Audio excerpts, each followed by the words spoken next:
दिवाळीच्या सुट्ट्या संपल्या आणि अखेर परतीचा दिवस उजाडला। घरी जाऊन जी पेंटिंग बनवली होती ती स्ट्रेचरवरून काढून व्यवस्थित रोल केली आणि बॅगमध्ये भरली।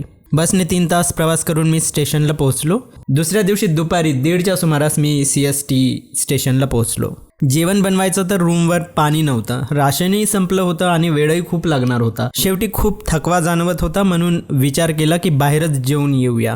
जवळच्या पार्कमध्ये गेलो असताना तिथे मला एक आरसा पडलेला दिसला। मला पोर्ट्रेट प्रॅक्टिससाठी अशाच एका आरशाची गरज होती। तिथल्या पुजाऱ्याकडे विचारणा केली तर ते म्हणाले घेऊन जा, नाहीतरी मुलं क्रिकेट खेळताना तो फोडून टाकतील। तो आरसा मी रूमवर आणला, स्वच्छ धुतला आणि आता तो मला खूप कामी येईल। त्यानंतर किराणा सामान, तेल, तिखट वगैरे घेऊन आलो। इकडे दमट हवामान असल्यामुळे सामान लवकरच खराब होतं। गेल्या काही दिवसांपासून माझं ATM कार्ड चालत नव्हतं, म्हणून मग मी SBI बँकेत जाऊन नवीन खातं उघडलं। रात्री गहू दळायला टाकले आणि पीठ घेऊन आलो। गल्लीत अजूनही दिवाळीचे दिवे, रोषणाई तशीच आहे, बघायला खूप छान वाटतंय।